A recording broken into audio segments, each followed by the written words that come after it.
Quelle image, quelle joie, quelle fête, c'était hier à Saint-Chamond. Le AB a remporté la Leaders Cup, un exploit historique. Jamais un promu de Pro B ne s'était imposé dans cette Leaders Cup. Eh bien, c'est fait depuis hier grâce aux garçons de l'Étoile Angers Basket. Forcément, Parlons Sport est entièrement consacré à ce match, à cette finale, à cette victoire, avec 4 invités, 2 plus 2. On va démarrer avec le capitaine emblématique de cette formation angevine, Stéphane Gauthier. Salut Stéphane. Salut. Bienvenue. Pas trop fatigué? Tout va bien? Un petit peu, le retour a été long, mais ça va. Le retour a été long et la fête a été belle, j'imagine.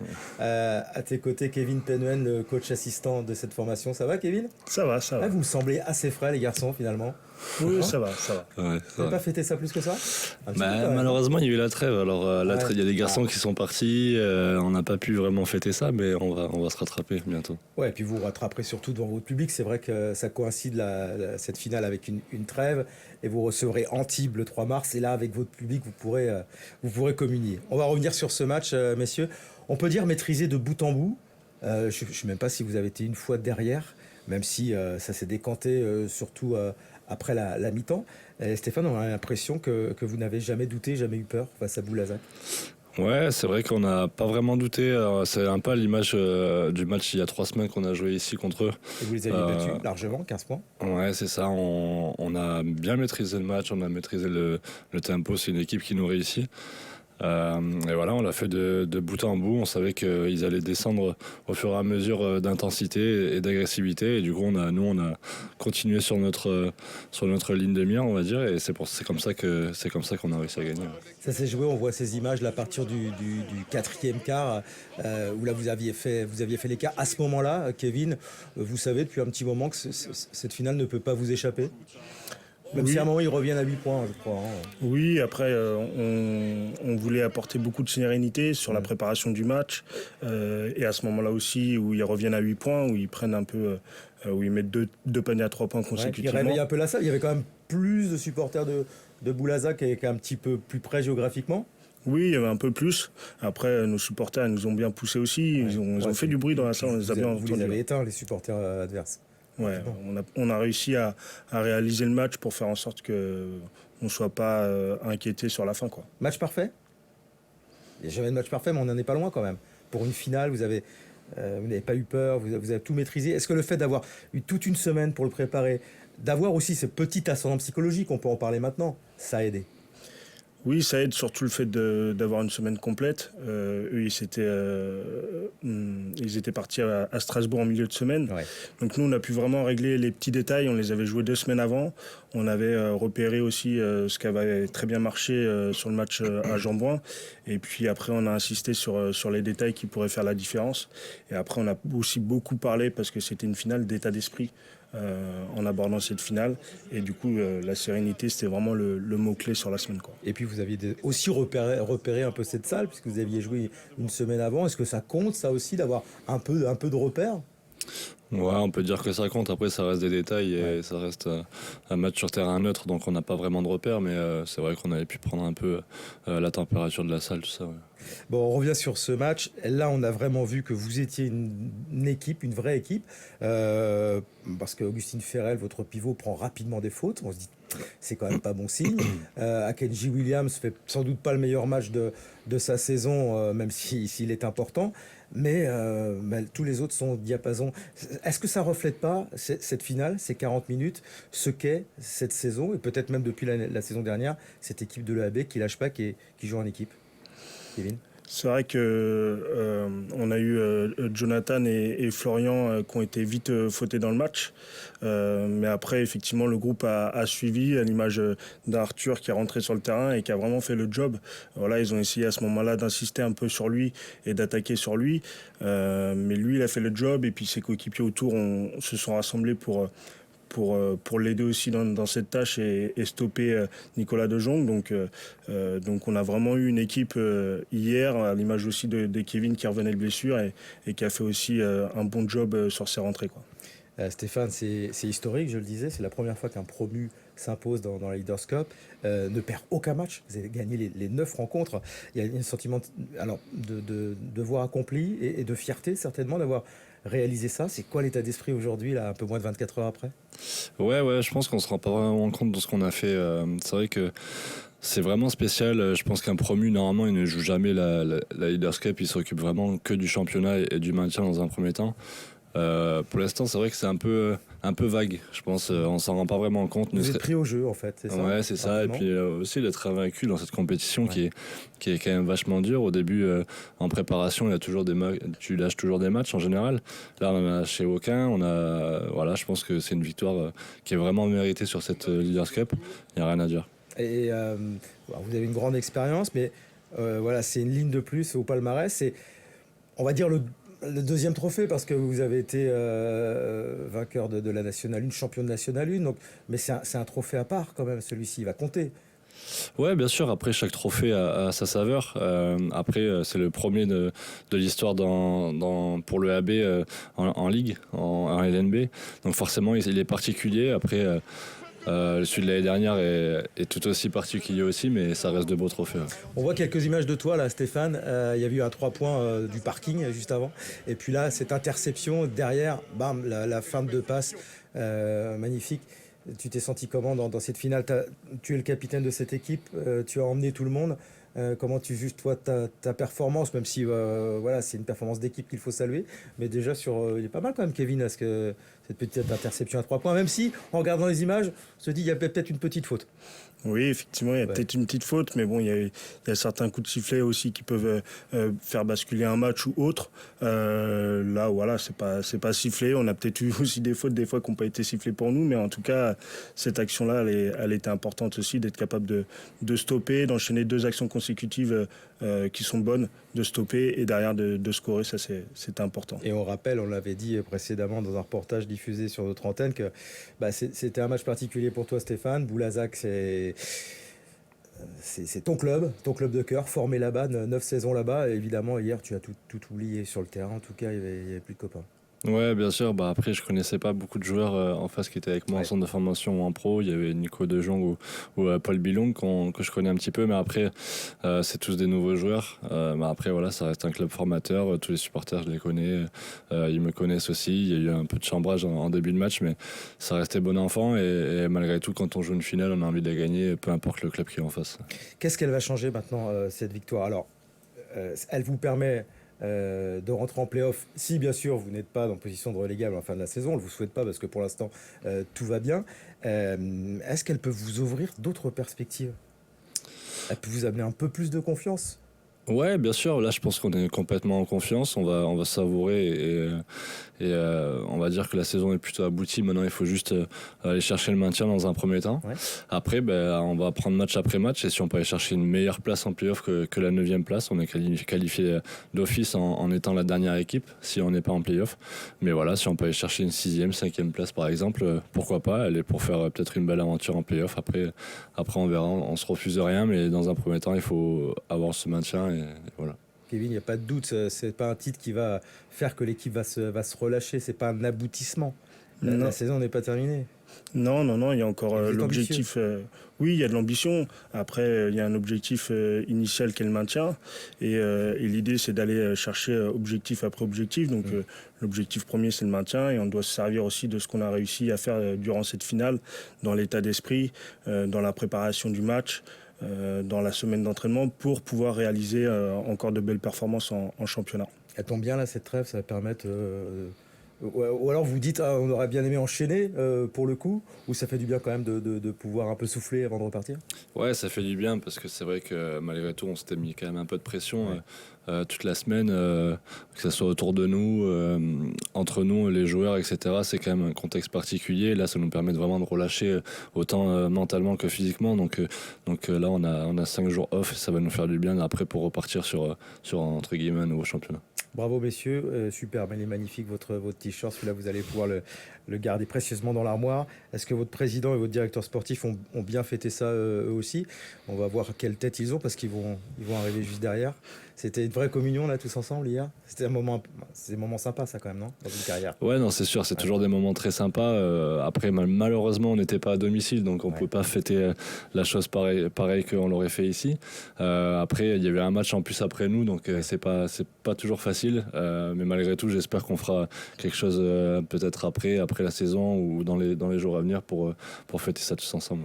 Merci messieurs, bonne trêve, reposez-vous bien pour réattaquer au taquet, comme on dit, face à Antibes le 3 mars. Allez, on va accueillir Thierry Boisseau, le président, et Johan Ratueville, le directeur sportif, tout de suite.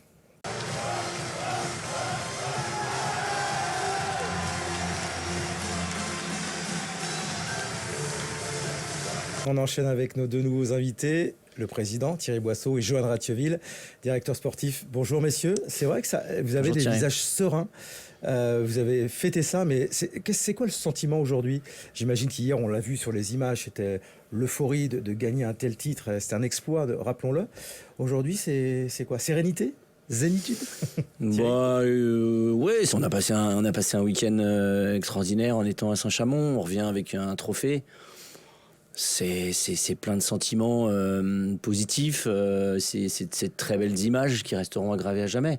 Après, comme l'a dit tout à l'heure Stéphane, c'est vrai qu'on n'était pas à domicile, qu'il y a un enchaînement avec le match derrière, qu'il y a quelques obligations au niveau de la Ligue aussi que le coach, les joueurs doivent assumer. Donc on a fêté ça comme on avait envie de le faire là-bas, mais on va faire les choses en mieux d'ici quelques jours, quelques semaines. On compte sur vous. Johan, sur le banc, on en parlait avec Kevin et Stéphane, pas de doute. Rapidement, vous avez su, ou vu, ou lu, parce que vous avez une longue carrière derrière vous aussi, que vous alliez prendre la mesure de cette équipe de Boulazac. Ouais, parce qu'on a bien préparé en fait les choses. On a préparé notre équipe, on était serein en fait. On savait où on voulait aller pour aller chercher cette victoire et ce titre de Leaders Cup. Donc non, je pense que ça reflète un peu l'état d'esprit et la façon dont on travaille depuis le début de l'année, avec beaucoup de sérénité et beaucoup de travail. Et c'est récompensé avec ce beau titre de Leaders Cup. Ouais. C'était comment l'ambiance? On en parlait, il y avait un peu plus de supporters de Boulazac, mais vous leur avez pas donné l'occasion de s'enflammer en fait. Je crois qu'au début du match, ils avaient peut-être gagné, on va dire, le match des tribunes. Mais effectivement, assez vite, avec le jeu qu'on a déployé, l'écart qui s'est installé, qu'on a réussi à amplifier au fur et à mesure des minutes, on est très fiers de nos supporters qu'on puisse se faire entendre dans cette belle salle de Saint-Chamond.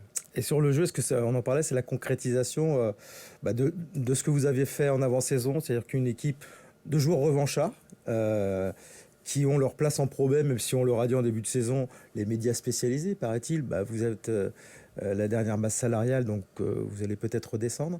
Ça les a piqués, ça, ces jours-là, ce discours? C'est pour ça, c'est une des raisons qui font que cette saison, elle est aussi belle pour le moment? Ça les a piqués, mais depuis le début de la saison, je crois que, comme tu l'as dit, c'est des joueurs qui sont revanchards. On savait aussi le potentiel de chacun de ces joueurs. Maintenant, il fallait trouver l'alchimie, il fallait trouver les mots pour les mettre en confiance. Et je pense que le staff là-dessus a très très bien fait le travail en début de saison. Et puis après, les victoires entraînent et enchaînent au fur et à mesure. Ça génère de la confiance. Et aujourd'hui, effectivement, c'était pas, on peut se le dire, c'était pas prévu de se participer à cette finale. Mais voilà, les gars se sont pris au jeu et puis je crois qu'ils ont aussi montré qu'ils avaient des grosses qualités et que le collectif a aujourd'hui, encore une fois, contre Boulazac, montré qu'on n'était pas là par hasard et qu'on avait été la chercher avec nos forces. Johan, est-ce qu'il y a des joueurs qui t'ont encore surpris hier? On parlait des performances des Américains. C'est pas forcément eux qui ont porté cette équipe, mais peut-être d'autres joueurs. Johan Choupas qui a été élu MVP de cette rencontre. Jeune Léopold également qui a crevé l'écran. C'est ça aussi le AB? Tout le monde est capable de tirer cette équipe? Moi, je suis plus trop surpris en fait de notre équipe individuellement. La force qu'on a, c'est notre collectif et notre sérénité en fait. Des jeunes joueurs comme ça peuvent arriver sur une finale avec un enjeu énorme, avec une pression, avec une médiatisation sur un événement comme ça. Et on l'a pas senti. On a senti que c'était nous qui avions l'expérience et que Boulazac avait peur, était pas spécialement préparé pour ce match-là. Et nous, les joueurs étaient vraiment... Sur un événement comme ça, on ne sait jamais ce que ça peut donner. Et au final, on voit que notre groupe a remporté haut la main ce match. Donc, non, surpris du groupe. Surpris du groupe, mais agréablement surpris. Et voir qu'on a une équipe vraiment qui continue à progresser. Et c'est le résultat de cette progression. Et la saison n'est pas terminée, on va en reparler, mais peut-être un petit mot d'Ali Bouziane aussi, quand même, parce que bon, il n'est pas là aujourd'hui parce que tout le monde est resté aussi un petit peu en famille, c'est la trêve, mais on lui doit aussi pas mal de choses, j'imagine, à votre nouveau coach. Bien sûr, mais c'est un travail de tous les jours. Ali est un coach qui est très très investi, très exigeant, qui nous aide aussi à grandir. Faut aussi reconnaître ça quand vous avez des coachs qui sont exigeants, avec le vécu de joueur qu'il a, avec également son parcours à travers des clubs qui sont quand même des clubs très très bien structurés. Il est passé par Monaco, il est passé par Chalon-sur-Saône. Donc bien sûr que Ali il vous amène ça, cette exigence. Ouais, il nous tire vers le haut, clairement, il tire vers le haut. Et ça, c'est aussi ce qu'on voulait. On voulait aller aussi chercher quelqu'un qui puisse nous aider à passer ces étapes-là, parce que affronter, quand on vient de NMU, affronter le format LNB, c'est pas aussi simple que ça. Il y a quelques zones d'incertitude qu'on a su lever assez rapidement à travers le recrutement, mais aussi à travers la méthode Ali Bouziane qu'il a mis en place dans la vie du groupe, dans ses principes de jeu. Tout ça nous amène aujourd'hui à avoir les résultats qu'on a. Et maintenant, Johan, comment on capitalise sur une victoire comme celle-ci qui vous propulse directement vers les playoffs, à condition, on le rappelle, de ne pas être dans les 2 derniers à la fin de la saison, mais ça n'en prend pas quand même le chemin. Vous avez battu toutes les équipes du top 5 cette saison. Est-ce qu'on voit plus loin? Est-ce qu'elle peut vous amener un petit supplément d'âme en plus, cette victoire, et aller chercher je sais pas, qu'est-ce qu'on peut aller chercher d'ailleurs? Et voilà. Déjà, aller chercher le maintien le plus vite possible. On en est parce encore que, là ouais, on est encore là parce que c'est un championnat très atypique. Une série négative peut arriver très rapidement. Donc déjà, profiter avec le break, profiter de cette finale gagnée, et puis dès la semaine prochaine se remettre au travail pour aller chercher ces 3-4 victoires le plus vite possible. Et une fois qu'on sera à 13-14 victoires, là on pourra aller chercher et challenger notre équipe vers un nouvel objectif. Mais le premier objectif, c'est toujours le même, c'est se maintenir. La victoire en Leaders Cup nous assure pas le maintien en Pro B. Et l'objectif numéro 1 du club, c'est de se maintenir en Pro B. Donc on va aller chercher ça le plus vite possible. Et puis après, on continuera à challenger notre équipe, nos joueurs. C'est ce qu'on fait depuis le début de l'année, match par match. Match après match, on challenge nos joueurs et on va chercher un objectif différent au fur et à mesure que l'objectif précédent soit réalisé. Donc, travail, humilité, mais ambitieux quand même. Est-ce que ça vous donne pas l'envie d'aller gratter un peu plus haut? Alors c'est vrai qu'on est d'accord, hein, on l'a vu avec Tours l'année dernière, on va pas revenir tout le temps sur cet exemple qui a perdu des matchs, finalement est descendu avec 14 victoires au compteur, mais vous n'en êtes plus là, vous avez des certitudes quand même aujourd'hui, Thierry. Moi, j'aime pas le mot de certitude. J'ai des convictions, mais j'ai pas de certitude. On parle d'ambition, oui, on a des ambitions, on s'en est jamais caché, mais le maintien était déjà une ambition. Après, effectivement, les victoires, les points engendrés font qu'on peut regarder les choses différemment. L'ambition, c'est pas incompatible aussi avec l'humilité. On peut garder cette humilité parce qu'on sait d'où on vient. Je rappelle quand même qu'il y a 6 ans, on évoluait en National 2. Faut se rappeler le parcours qu'on a fait. Il y a 6 ans, on a pris une commande, je dirais, un peu de la collectivité, hein, qui nous dit, voilà, on veut un gros club de basket à Angers, on veut renouer avec la Pro B, on veut des titres, on veut qu'Angers fasse parler de lui au niveau du basket masculin. Bon, aujourd'hui, on est en LNB. Ouais, on y est, mais il faut aussi mettre les moyens pour y rester, pour se pérenniser. Et là, on a encore beaucoup de travail à faire. Donc, cette victoire en Leaders Cup, elle nous donne la possibilité d'être un peu plus dans la lumière, elle nous donne la possibilité de capitaliser sur tout ce que ça représente, hein, sur le plan de la notoriété du club.